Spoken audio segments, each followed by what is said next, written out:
My family hired a psychologist who specialized in hoarding disorders to help me overcome what they saw as compulsive behavior that was ruining my quality of life. When the psychologist saw what was actually in my storage units, she told my family they had just interrupted one of the most successful collecting careers she'd ever encountered. But let me start from the moment my children decided that my passion for acquiring beautiful objects was evidence of mental illness rather than evidence of expertise they didn't understand. It was a crisp Saturday morning in October when my daughter Monica and my son Richard arrived at my house, carrying briefcases, worried expressions, and what I would later learn was a carefully rehearsed intervention plan designed to address what they had diagnosed as my hoarding problem. "Mom," Monica said, settling into my living room chair with the determined posture of someone about to have a difficult but necessary conversation. "Richard and I need to talk to you about something that's been concerning us for a long time. Something that's been concerning us." The phrase that families use when they've been discussing someone behind that person's back, when they've reached conclusions and made plans without involving the person most affected by their concerns. "What's concerning you?" I asked, though the formal nature of their visit and the synchronized timing of their arrival suggested this wasn't going to be a casual family discussion. Richard opened his briefcase and pulled out what appeared to be printed articles, photographs, and official-looking documents. "Mom, we're worried about your collecting, the storage units, the constant purchasing, the way your house is filled with items that don't seem to serve any practical purpose. Items that don't seem to serve any practical purpose." Looking around my living room through their eyes, I could understand their confusion. To someone who didn't appreciate fine art, the original oil paintings covering my walls might look like excessive decoration. To someone who wasn't familiar with antique furniture, my carefully curated pieces might seem like old clutter. To someone who didn't understand rare books, my library might appear to be an overwhelming accumulation of dusty volumes. "Richard, I'm a collector. I've been collecting for 40 years. "Mom," Monica interjected, "what you're doing goes beyond collecting. You have 17 storage units filled with things you rarely see or use. You spend thousands of dollars every month on items that you don't have room for in your house. This isn't normal collecting behavior." Normal collecting behavior. As if there were official guidelines for how much beauty, art, and historical significance one person was allowed to acquire and preserve. "We've been researching hoarding disorders," Richard continued, "producing printed articles from psychology websites and medical journals. The compulsive acquisition of items, the difficulty discarding possessions, the emotional attachment to objects regardless of their actual value. These are all symptoms of a condition that can be treated." "Mom," Monica said, her voice carrying the mix of love and frustration that comes from genuine concern, "we've made an appointment for you with Dr. Sarah Chen, a psychologist who specializes in helping people overcome compulsive collecting behaviors." They had made an appointment. They had diagnosed my condition, researched treatment options, and scheduled professional intervention without consulting me about whether I thought there was a problem that needed solving. And Richard added, "We've contacted a professional organizing service that specializes in helping people declutter their living spaces and make decisions about which possessions are worth keeping." A professional organizing service. They were planning to have strangers sort through 40 years of careful collecting, making decisions about the value and significance of items they couldn't possibly understand. "We love you, Mom," Monica said, "and we want to help you have a better quality of life. Living surrounded by so many possessions can't be healthy or peaceful. Can't be healthy or peaceful." They were assuming that my relationship with my collections was stressful rather than joyful, burdensome rather than enriching, evidence of disorder rather than evidence of decades of learning, appreciation, and careful curation. "What if I don't think I have a hoarding problem?" I asked. "Mom," Richard said gently, "that's exactly what people with hoarding disorders say. The inability to recognize the problem is part of the condition. The inability to recognize the problem is part of the condition, a perfect circular logic that made any disagreement with their diagnosis evidence of the mental illness they were trying to treat.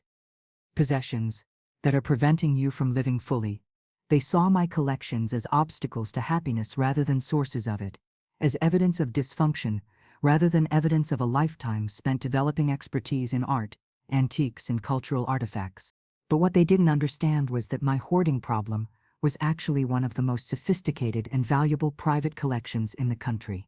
What they were about to discover was that their mother's compulsive behavior had accidentally assembled a museum-quality treasure trove worth more money than they had ever imagined possible.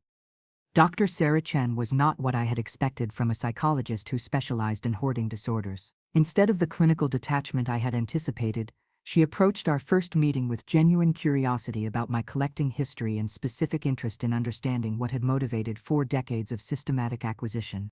"Mrs. Henderson," she said, settling into her office chair with a notebook and the kind of focused attention that suggested she actually wanted to understand my perspective rather than just diagnose my condition.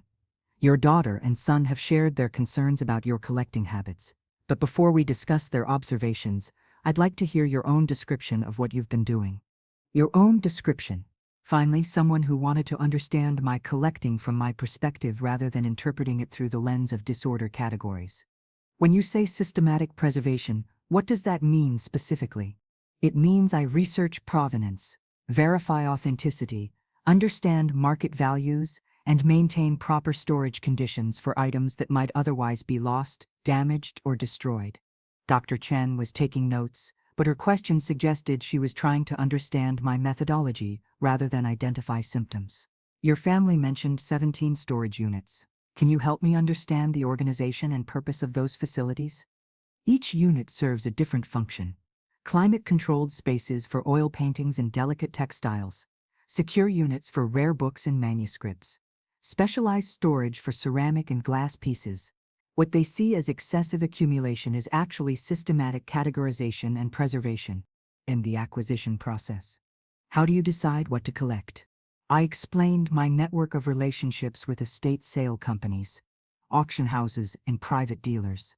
The research I conducted before every purchase, the way I tracked market trends, identified undervalued pieces, and recognized items with potential for appreciation.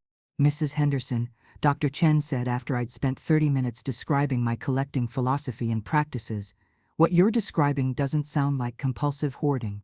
It sounds like professional-level collecting with sophisticated storage and preservation systems." Professional-level collecting. The first time anyone had recognized that what I was doing required expertise, strategy, and extensive knowledge rather than just emotional attachment to random objects. "Your family seems to think that the volume of your collection indicates psychological dysfunction. What's your perspective on that?" My perspective is that they're measuring the value of my collection by its quantity rather than its quality, its cost rather than its significance, its storage requirements rather than its cultural importance. "Have they ever seen the actual contents of your storage facilities?" "No. They've seen moving trucks, storage unit receipts, and shipping boxes. They've made assumptions about what I'm collecting based on the logistics of collecting rather than the actual collection itself." Dr. Chen was quiet for a moment, reviewing her notes. "Mrs. Henderson, I'd like to propose something unconventional. Instead of continuing these office sessions, would you be willing to show me your collection? I think I need to see what you've assembled before I can make any professional assessment about whether intervention is necessary." Show her my collection. The first person in years who had expressed interest in understanding what I had built, rather than just treating it as evidence of psychological problems. "Dr. Chen, I'd be very happy to show you my collection. I should warn you, if what you've described is accurate, I may need to have some difficult conversations with your family about their assumptions." "I understand." 3 days later, Dr. Chen followed me to the first of my climate-controlled storage facilities, expecting to encounter the chaotic accumulation of worthless items that my family had described. What she found instead would change everything about how my family understood my 40 years of collecting. The moment Dr. Chen stepped into my first storage unit and saw the carefully organized, professionally displayed collection of 18th and 19th century American paintings, her expression shifted from clinical assessment to something approaching awe. "Mrs. Henderson," she said, moving slowly along the custom-built hanging systems where original works by Hudson River School painters were displayed with museum-quality lighting and climate control. These aren't random accumulations." "No," I said, watching her examine the authentication certificates and provenance documentation that accompanied each piece. "They're not." She stopped in front of a landscape painting that I had acquired 15 years earlier from an estate sale in Connecticut. Is this an original Asher Durand?" "It is.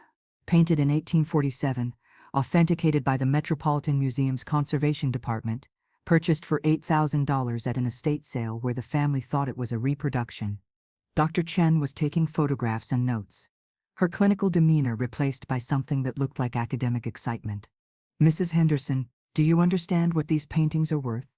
Individually between $50,000 and $300,000 depending on the artist, the period, and the condition. Collectively, this particular unit contains approximately $2.8 million in documented American landscape art. $2.8 million in one storage unit."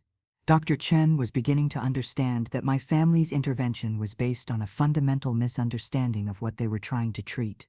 "And this is one of 17 units? This is actually one of the smaller units. The rare book collection occupies 3 climate-controlled facilities. The furniture and decorative arts collection requires 4 units. The manuscript and document preservation project needs 2 specialized archival facilities." We spent the next 4 hours touring storage facilities that contained what Dr. Chen would later describe as one of the most significant private collections of American cultural artifacts assembled by a single individual in the past century. Rare first-edition books worth more than most people's houses. Original manuscripts by American authors that libraries would compete to acquire. Antique furniture pieces that represented the finest examples of period craftsmanship. Ceramic and glass works that documented the development of American decorative arts. "Mrs. Henderson," Dr. Chen said as we concluded our tour at the facility containing my collection of Native American artifacts and textiles, "I need to ask you something directly." "Of course. Do you have any idea what the total value of this collection might be?" I had been waiting for this question, had been dreading and anticipating the moment when someone would recognize the scope of what I had assembled over 4 decades of careful, systematic collecting.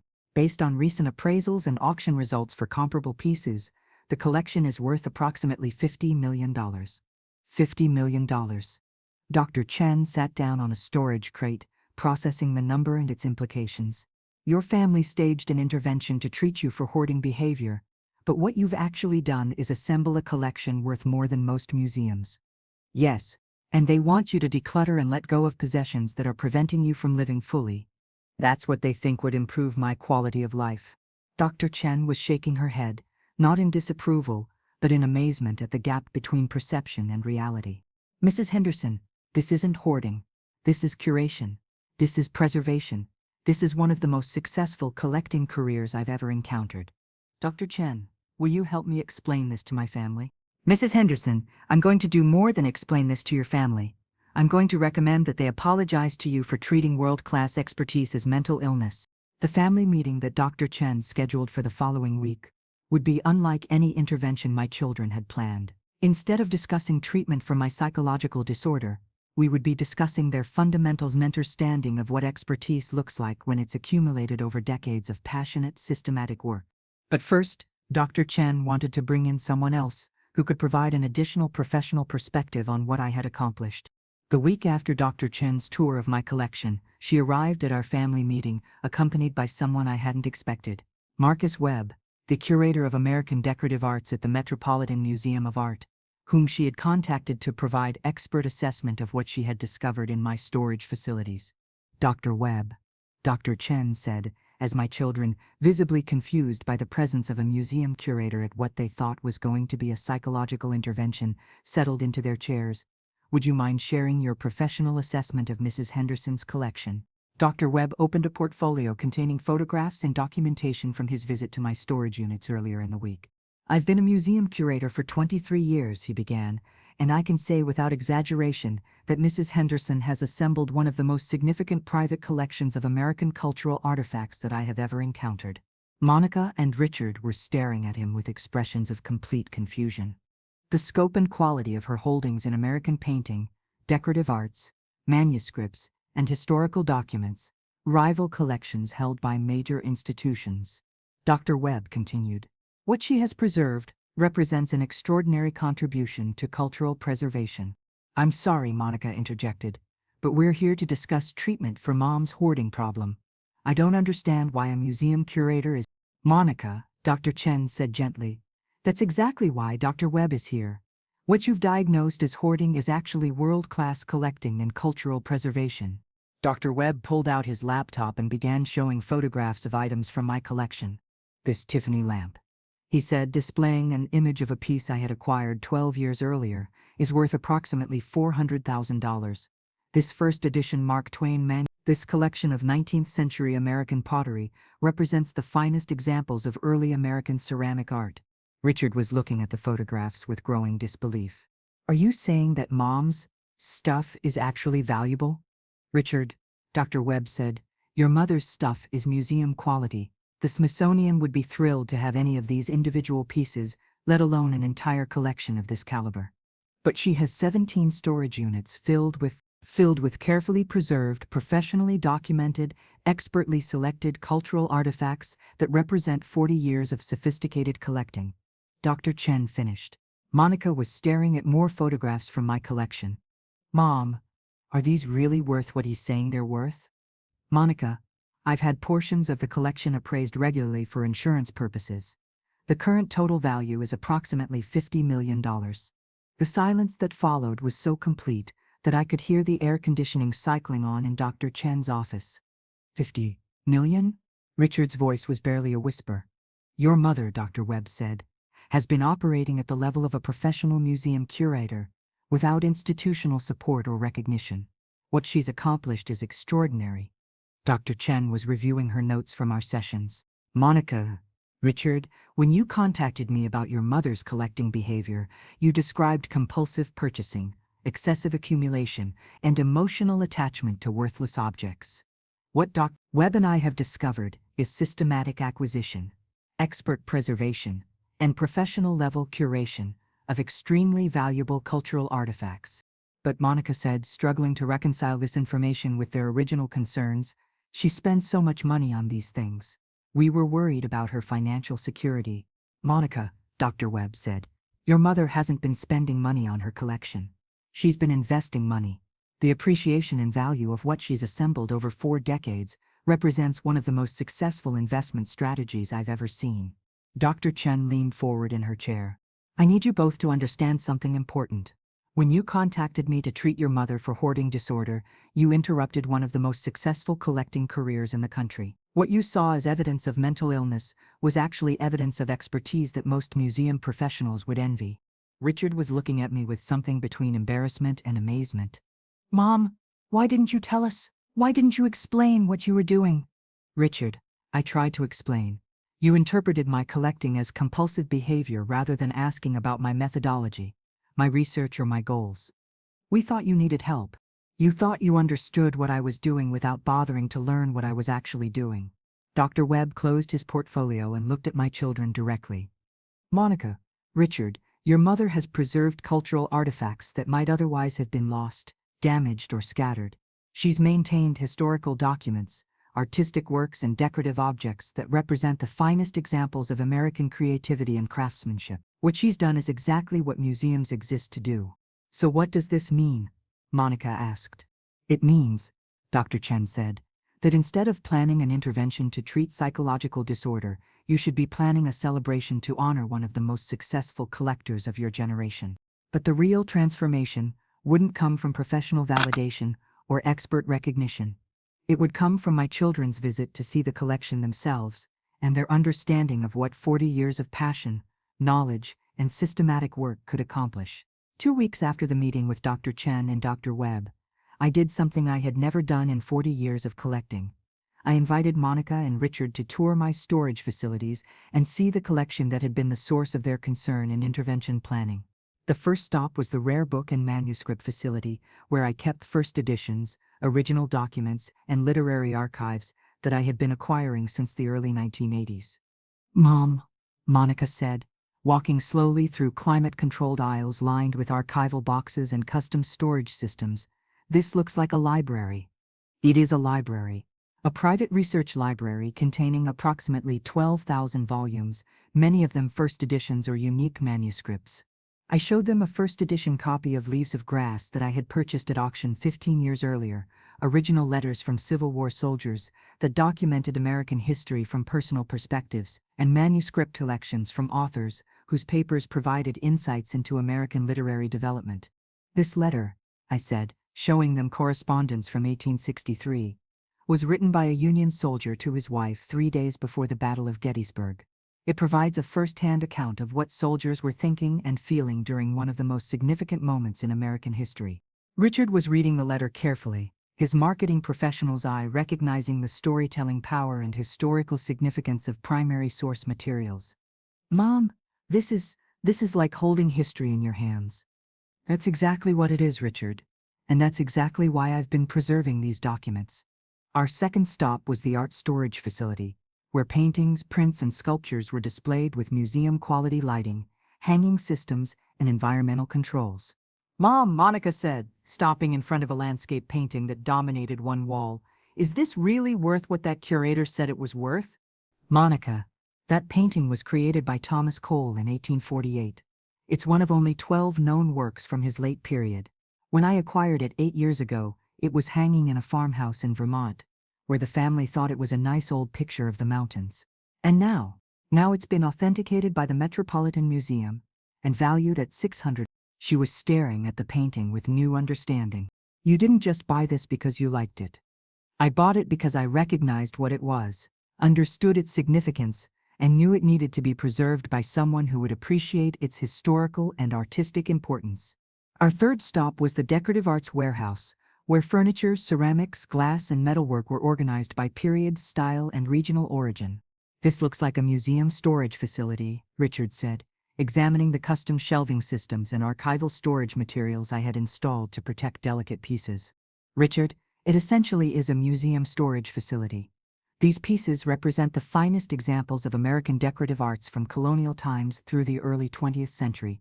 I showed them a dining room set created by Duncan Fife in 1820, ceramics from early American potters whose work documented the development of indigenous ceramic traditions, and glassware that represented innovations in American manufacturing and design. Mom, Monica said, running her hand along the surface of a mahogany table that gleamed with the patina of 2 centuries. You've been collecting museum pieces. I've been collecting pieces that belong in museums, but that might have been lost, damaged, or destroyed if someone hadn't recognized their significance and preserved them properly. By the end of the day, after touring 7 of my 17 storage facilities, my children had seen collections that documented American cultural history from the colonial period through the modern era. Art, literature, decorative objects, historical documents, and cultural artifacts that represented the finest examples of American creativity and craftsmanship. Mom, Richard said as we concluded our tour, I owe you an enormous apology. For what? For thinking that what you were doing was evidence of psychological disorder instead of recognizing it as evidence of expertise. I didn't understand. Monica was looking through the documentation I maintained for insurance and provenance purposes. Mom, you've been running what amounts to a private museum for 40 years, and we thought you needed professional help to overcome compulsive behavior. Monica, you thought what you saw was excessive accumulation. What I was actually doing was systematic preservation. But why didn't you explain this to us years ago? Because you never asked about my collecting methodology, my research process, or my preservation goals. You saw storage units and purchase receipts, and concluded that I had a psychological problem. We were worried about you spending money you couldn't afford on things you didn't need. You were worried about things you didn't understand. But instead of trying to understand them, you tried to treat them. Richard was reviewing the insurance valuations for items we had seen that day. Mom, what you've built here, it's extraordinary. It's like you've created a private Smithsonian. Richard, what I've created is what happens when you spend 40 years learning about American cultural history, developing relationships with dealers and auction houses, and dedicating yourself to preserving artifacts that might otherwise be lost. And we almost convinced you to get rid of it all. You almost convinced me to let professionals decide which pieces were worth keeping and which ones I should let go of to improve my quality of life. The irony was profound. They had been trying to improve my quality of life by eliminating the passion project that had given my life meaning, purpose, and extraordinary fulfillment for 4 decades.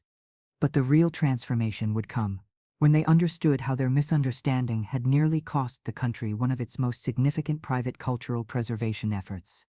1 year after my family's intervention for my hoarding problem, I was standing in the Metropolitan Museum of Art's American Wing, attending the opening reception for Hidden Treasures, the Henderson Collection of American Cultural Artifacts, the first public exhibition of selected pieces from my 40-year collecting career.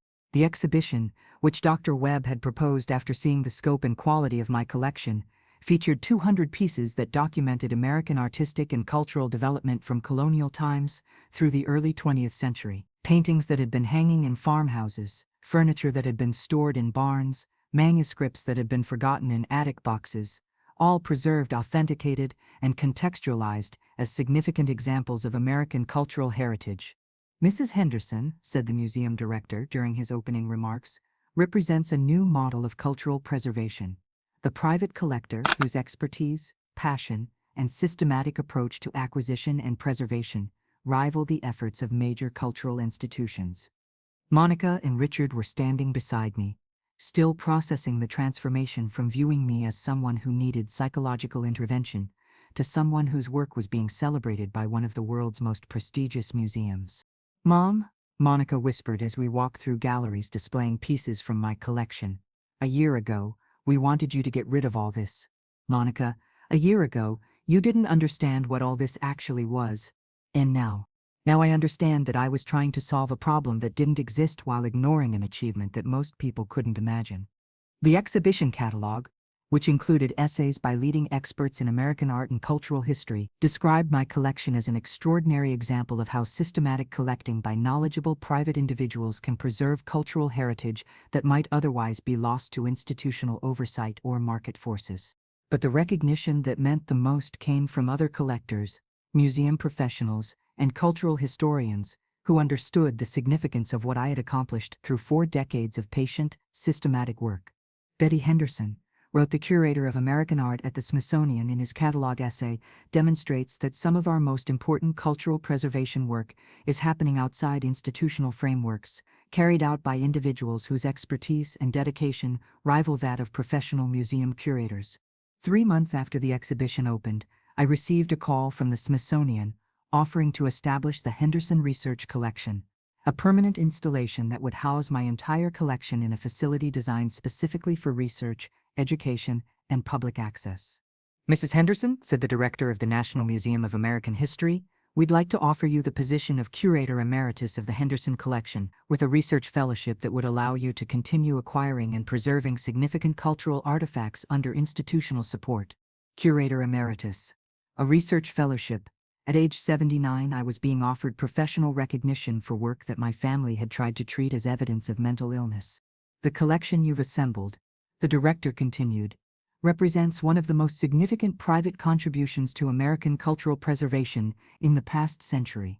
We want to ensure that your work continues and that other collectors can learn from your methodology." 6 months later, the Henderson Collection was permanently installed at the Smithsonian, with educational programming that taught visitors about American cultural history through objects that I had rescued from obscurity and preserved for future generations. But the real legacy wasn't in the museum installation or the professional recognition. It was in the conversation I had with Monica and Richard 6 months after their original intervention attempt. "Mom," Richard said during one of our weekly dinners, "I need to ask you something I should have asked years ago." "What's that?" "How did you learn to collect at this level? How did you develop the expertise to recognize and preserve artifacts that professional curators consider museum quality?" "The same way anyone develops expertise, Richard. Through decades of studying, learning, making mistakes, building relationships with other experts, and paying careful attention to the objects themselves. But you never worked in a museum or had formal training in art history. Richard, expertise can be developed through passionate engagement with a subject over time. Formal training is helpful, but it's not the only path to deep knowledge." Monica was looking through the latest issue of Art in America, which featured a cover story about private collectors who had made significant contributions to cultural preservation. "Mom, what you did, preserving all these artifacts while everyone thought you were just buying old things, it's extraordinary." "Monica, what I did was follow my curiosity about American history and culture for 40 years. The extraordinary part isn't what I accomplished. It's that you assumed I couldn't accomplish it. My family hired a psychologist who specialized in hoarding disorders to help me overcome what they saw as compulsive behavior that was ruining my quality of life. When the psychologist saw what was actually in my storage units, she told my family they had just interrupted one of the most successful collecting careers she'd ever encountered. Sometimes the behavior that looks like dysfunction to people who don't understand it is actually high-level expertise that requires recognition rather than treatment.